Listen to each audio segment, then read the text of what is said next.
nosso assunto agora é o mercado do boi gordo. Como temos mostrado nas edições anteriores, há uma reação importante em muitas praças acompanhadas pelas nossas fontes de informação. Uma delas é a Scott Consultoria. No seu relatório de hoje, a Scott aponta alta no preço do boi gordo nas duas praças, Barretos e Araçatuba. Teve alta também no Rio Grande do Sul, na região oeste do estado.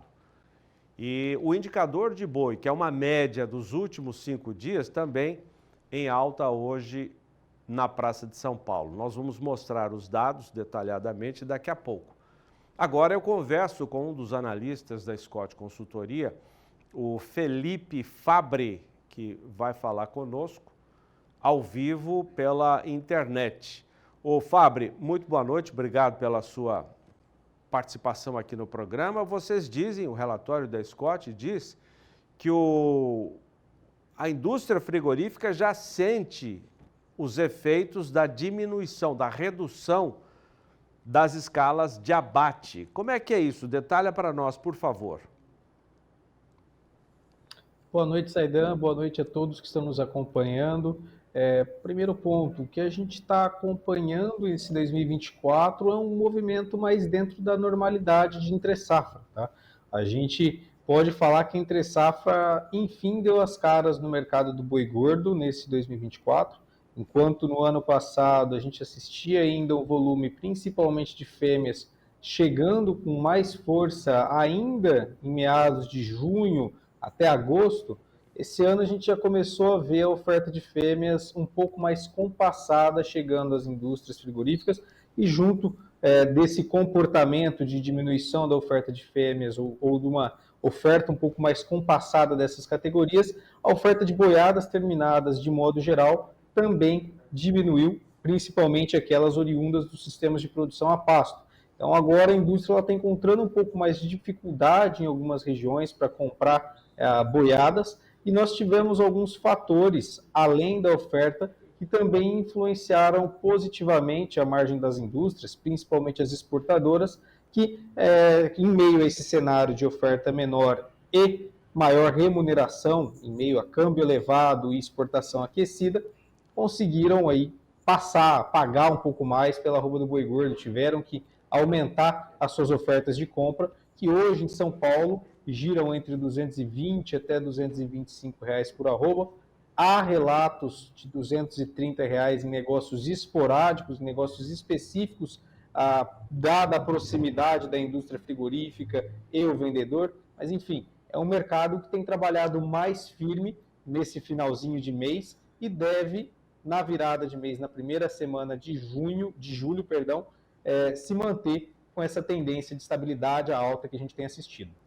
Ô Felipe Fabre, vamos ver se há uma combinação. Nós já temos essa tendência de redução nas escalas de abate, né? Você está trazendo aqui uma informação importante de que nós estamos vendo pela primeira vez no ano a entre-safra, que é o período de mais carência, de mais falta de boi pronto para abate, de gado pronto para abate. Então nós temos uma parte do tripé, vamos dizer assim, que é a oferta reduzida. As exportações de carne bovina também têm tido um desempenho espetacular, isso desde dezembro do ano passado, e isso tem se mantido até agora, até a terceira semana de junho. Nós tivemos essa manutenção, mais de cerca de 10 mil, 9 mil, 10 mil toneladas são exportadas diariamente de carne bovina pelo Brasil, mais de 9 mil toneladas. Então temos uma outra parte do tripé. A terceira parte é o consumo interno. Para que haja uma combinação perfeita, como é que está o consumo interno? Tem aumentado também, o Felipe Fabre? Zaidan, vamos lá, até para salientar essas informações que você trouxe e puxar essa nossa análise para um médio prazo, pensando no segundo semestre, tá? Vamos olhar para a exportação nesse primeiro semestre, a gente teve um aumento de quase 25% em volume, com preços 5% menores na média frente ao acumulado do ano passado, mas com essa exportação mais aquecida, a receita com a exportação melhorou nesse 2024. E aí um dado que eu trago para a gente olhar, antes de comentar a respeito da demanda interna, é que no segundo semestre, nos últimos 5 anos, o volume, o preço e a receita sempre crescem para o setor exportador. Então, no segundo semestre, ele concentra a maior demanda exportadora. É um ponto aí que a gente tem que levar em consideração para os próximos meses, para o segundo semestre. Então, agora vamos olhar para a questão da demanda interna. Demanda interna tem melhorado, tá? Tem melhorado, não está sendo excepcional, mas está melhor do que há um ano. Por quê? Nós temos alguns fatores macro que também colaboram para essa melhora. Primeiro ponto, o começo do ano, o primeiro trimestre do ano, ele é caracterizado por maior concentração de dívidas da população, tem aí uma carga tributária mais elevada, então há uma redução no consumo per capita, pegando carne bovina, para o primeiro trimestre. É um movimento em que a gente já espera essa diminuição. Passado esse primeiro momento, a gente passa a ter uma melhora gradual da capacidade da população brasileira em destinar parte do recurso à carne bovina, e aí o preço passa a ser um fator importante para o consumidor brasileiro. Preço hoje que está menor, está chegando ao consumidor mais acessível neste 2024. Nós tivemos uma retração, dependendo do corte que a gente estiver analisando, de quase 15% a 20% frente ao ano passado. Então, a carne bovina ela está mais acessível nesse ano de 2024, e aí o desemprego passa a ser uma outra métrica importante para a gente analisar. O desemprego que vem ao longo dessa temporada, desse ano de 2024, pelo menos nos últimos dados divulgados pelo IBGE, dentro de uma faixa confortável frente a anos anteriores, girando entre 7,8% a 7,9% a taxa de desemprego no país. Então, é um cenário para consumo interno interessante, e olhando agora para o segundo semestre, ele pode se tornar ainda mais interessante. É um momento onde o consumidor brasileiro está mais capitalizado, a gente passa a ter geração de empregos temporários, a gente passa a ter a questão de 13º salário mais para frente chegando ao consumidor brasileiro. Então, é um período onde a demanda interna ela tende a crescer.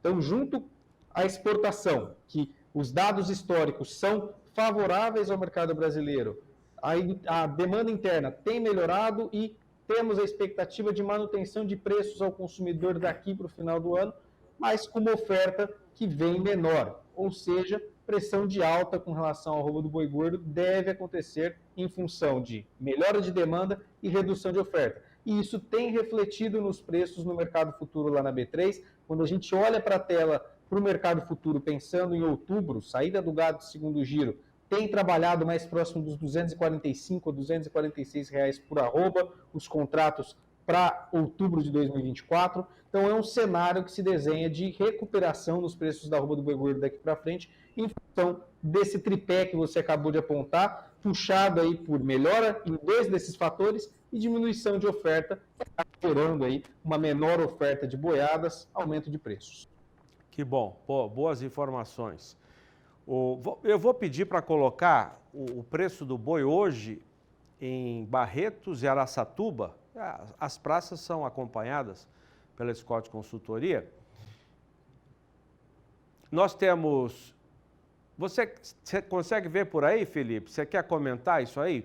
Por que houve esse aumento hoje nessa Praça de São Paulo? Qual é a escala de abate que vocês têm para a Praça Paulista? Olha, em São Paulo, Zaidana, a gente tem assistido o pessoal trabalhando entre 9 a 12 dias de escala de abate. Essa escala já chegou a ser mais confortável, na casa de 20 dias para as indústrias ali no primeiro trimestre. Então, é uma escala que vem um pouco mais enxuta neste momento, tá? E essa movimentação de alta, ela aconteceu muito em função das escalas estarem menores, essa maior dificuldade dos compradores em encontrar boiadas nesse momento, e também dessa questão cambial, tá? Nós temos em São Paulo uma concentração de indústrias exportadoras relevante, importante a gente frisar isso, e aí com essa movimentação cambial, abriu espaço para que a indústria conseguisse trabalhar com preços maiores para referência para a arroba do boi gordo aqui na Praça Paulista. Então foi um somatório de fatores que acabou colaborando com essa movimentação de alta, e essa movimentação, na nossa percepção, olhando principalmente para a primeira quinzena do próximo mês, primeira quinzena de julho, já está nos finalmente aqui de junho, a gente deve seguir com esse viés de alta. Por quê? Além da exportação, a demanda interna tende a ser melhor na primeira quinzena do mês. Há recebimento de salário, há maior capitalização da população e maior giro de mercadorias. Então a gente espera que esse viés de alta ele se mantenha para curto e médio prazo dentro do mercado do boi gordo. Uma praça do Rio Grande do Sul, também acompanhada pela Scott, subiu, foi na região oeste. Eu vou pedir para colocar os números para você dizer por que tivemos essa alta hoje na região oeste. São duas praças acompanhadas no Rio Grande do Sul, oeste do estado e Pelotas também. Vou pedir para colocar a praça de oeste do Rio Grande do Sul, por favor, enquanto o Felipe Fabre faz o comentário também. No Rio Grande do Sul, a gente está passando por uma situação ainda pós-guerra, assim, a gente pode caracterizá-la como pós-guerra. Em meio a tudo o que aconteceu em função das enchentes. Então, desde o fato que levou aí a diminuição de oferta de boiadas, os preços têm subido, tanto na região oeste quanto na região de Pelotas. Hoje, salvo engano, o Rio Grande do Sul é a praça que tem a referência mais alta do Brasil, junto com Santa Catarina, e isso muito em função do quadro que a gente assistiu com relação ao problema das enchentes por lá.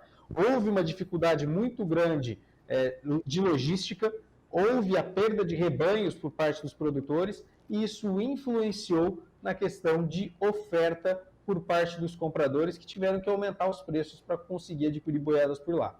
Então esse está sendo o resumo do mercado sulista nesse mês de junho, e por isso nós temos vendo esse viés de preços mais firmes, onde para lá seria já um movimento diferente do restante do Brasil. A gente começaria a sentir um pouco mais a questão das pastagens de inverno pesando com relação à oferta de boiadas.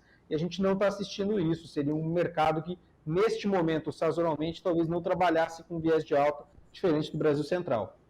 Esse cenário que você falou, a tendência de uma firmeza e até com valorização de preços, podemos dizer que é para o Brasil inteiro, Felipe? Zaidan, a gente tem que tomar um cuidado só, porque há algumas praças onde esse movimento ele talvez não seja tão intenso ou demore mais a chegar. Mas a gente já tem visto um mercado mais firme para as principais praças produtoras ao longo desse mês de junho. O comportamento de alta, estabilidade alta, ele foi maior do que no mês de maio, teve mais prevalência, digamos assim, dentre as 32 praças que a gente monitora, e o que nós acreditamos é que algumas praças específicas, principalmente aquelas onde há maior peso da produção de cria, quais são elas, ou quais seriam elas? Rondônia, Mato Grosso, Tocantins, essas praças elas devem trabalhar com um mercado um pouco mais de lado, talvez a pressão de alta demore mais a chegar nessas praças, em função da característica de produção de sistema de pastagem e da maior presença dos sistemas de cria. E aí vai depender do mercado de reposição. Esse é um ponto também que a gente tem que analisar para os próximos meses, porque o mercado de reposição, olhando para a bezerrada, ele tem operado mais firme, ele tem trabalhado com viés de preços de estabilidade alta nesse mês de junho, tem sido um mercado que pode começar a estimular o quê? O produtor a reter vacada e novilhada na propriedade, pensando na estação de monta no final do ano. Então, pode estimular a retenção de matrizes agora um pouco mais cedo, a depender do comportamento no mercado de reposição. Então, assim, as praças onde a cria tem um peso maior podem demorar um pouco mais, só que esse comportamento no mercado de reposição pode reverter essa tendência que eu acabei de comentar, estimulando o produtor a segurar mais as fêmeas. Então, a gente vai precisar analisar dentro do mês de julho qual vai ser o comportamento, mas nós não acreditamos em um mercado pressionado como foi de 2023 até meados de agosto, setembro. Muito bom. Todos os anos a Scott realiza uma expedição que traz um retrato das principais regiões produtoras de carne do país. Qual é a expectativa dessa expedição de confinamento para este ano, hein, Felipe? Bom, Zaidan, a gente, através do Confina Brasil, uma pesquisa expedicionária que mapeia aí de norte a sul as tendências com relação à tecnificação, a manejo, enfim, indicadores zootécnicos. É o 5º ano da expedição, a gente está na primeira rota nesse momento, saindo de Mato Grosso do Sul, voltando aqui para São Paulo, para na semana que vem sair para a segunda rota. A nossa expectativa para o confinamento esse ano é de aumento na quantidade de cabeças confinadas, puxado por 2 fatores. Custos de produção mais interessantes, o milho, como referência para alimentação, tem trabalhado numa baliza mais confortável do que no ano passado, e a reposição, o gado magro, também vem com um viés de preços estáveis aí com relação ao ano passado. Isso olhando para uma referência em tela, mas a conta fecha esse ano. Esse é o resumo da ópera para nós, e por isso o confinador, principalmente o pequeno e o médio confinador, devem entrar aí com mais boiada no coxo. A gente fez algumas contas aqui de pastel, aquela coisa assim de padaria, conta rápida, para a gente ter uma estimativa de resultado. Olhando para o confinamento esse ano, o produtor, com o que há em tela nesse momento, e tomando São Paulo como baliza, ele pode chegar a ter um resultado para o segundo giro de confinamento da ordem de R$500 por cabeça. Então é um resultado que, frente ao que foi ano passado, muito interessante, por conta de custos controlados e uma referência de preço no mercado futuro que se desenha aí interessante para a venda de boiadas lá em outubro. Então, é um mercado que esse ano a gente espera aumento com relação à quantidade de cabeças confinadas. Tudo que você está dizendo, Felipe, é um desenho importante para reforçar aquela informação de muita gente, de vocês principalmente também, de que estamos muito perto da virada do ciclo de baixa para o ciclo de alta, né? Zaidan, a nossa perspectiva é essa, tá? Quando a gente olha esses preços de reposição para os bezerros, que eu comentei mais cedo, já é um dos indícios, já é um dos pilares que nos leva a crer que a gente está passando aí por uma fase de transição entre a fase de baixa para a fase de alta. Outro fator que nos leva a crer também nessa virada é que quando nós analisamos o comportamento da média de preço frente à sua referência 12 meses atrás, em termos nominais, esse comportamento, essa variação entre a média de junho desse ano frente à média de 12 meses atrás, pegando aqui como exemplo, e fazendo isso para todos os meses, ela já dura 18 meses de retração na referência do boi gordo. E a máxima que a gente viu aqui na Scott foi de 17 meses. Então, a gente pode falar que essa pressão de baixa está durando mais do que em outras fases de baixa que nós tivemos dentro da pecuária nacional. E isso nos indica que logo, logo a gente pode estar diante de uma possível virada de fase. A gente não acredita que vai ser ainda em 2024, 2025 deve ser o movimento mais intenso com relação à virada, vai refletir a estação de luta de 2023, a chegada de bezerros em 2025, e 2023 foi quando nós tivemos o maior descarte de fêmeas dos últimos 20 anos na pecuária brasileira. Então, com um descarte muito elevado, menos fêmeas entrando na estação de monta de 2023, uma menor oferta de bezerros para 2025 deve ser assistida, e aí, bezerros subindo de preço, a gente deve ter uma puxada também para os preços no mercado do boi gordo. A gente tem que sempre destacar isso, que quem puxa a virada de fase é a reposição. Os preços mais firmes do bezerro nessa temporada de 2026, 2024, já devem começar lá a retenção de matrizes para essa estação de monta no final de 2024. Então, é um mercado, é uma dinâmica que a gente tem acompanhado na Scott, não só nós, como outros também tem acompanhado essa dinâmica, e aí a gente espera que se concretize. Vamos ver, o mercado ele é dinâmico, não dá para a gente cravar, mas a perspectiva que a gente tem é essa.